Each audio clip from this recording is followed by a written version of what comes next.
I hate it when you guys miss percent change problems.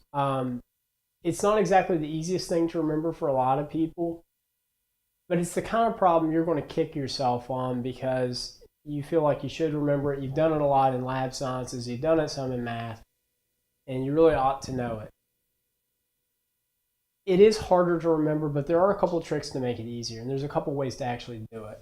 So let's talk about why it works the way it works. Percent change is all about figuring out how much something has changed from where it was. Okay? So we compare where it is now to where it was, final minus initial. We get that difference to tell us in absolute terms how much it's changed.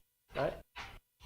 Now, if final is less than initial, we'll get a negative value, and that makes sense because we can have things shrink over time. We can have negative percent change. If it's bigger, we have positive percent change. If it's the same, we have no change. That gets divided. That difference gets divided by initial because that's what we're referring back to. We want to know how much it's changed from where it was. Okay, let's look at the little sample problem. We're going to work this both ways. Let's start with this way. Sam grew from 20.5 to 23 inches. Okay, so that means she finished at 23. She started at 20.5. And again, 20.5 goes on the bottom. You do the math on this, you get 2.5 over 20.5. That equals 12% and some change. Rounds to 12%. Most common mistake on this is to say it's C, 112%.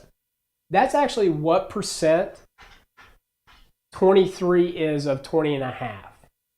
It's not the percent change. But that's another way you could look at it, another way to work it.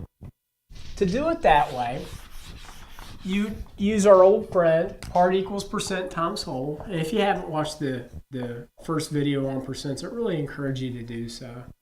It may seem Mickey Mouse to you, but I see all kinds of people that are really great test takers miss these questions, and they really should. So we're looking for percent, right?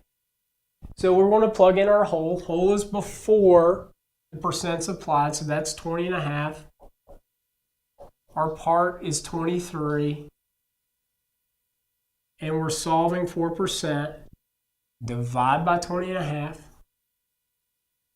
And we'll get 112, or 1.12 and change. So that's what percent 23 is of 20.5. Remember, part can be bigger than whole. So to find how much that's changed, we just subtract 1 from it. Or we can look at it this way, 112% minus 100% is equal to 12%. Again, I'm rounding off the little decimal that goes on the end of that 12%. But that's a second way to do it. Find what percent the final value is of the initial, and then subtract the initial, which is 100%. So 2 ways to look at this. Use whatever is best for you, but stay consistent because this is something that you don't want to flip back and forth on because it's easy to forget. There's some good practice problems on this in the problem set.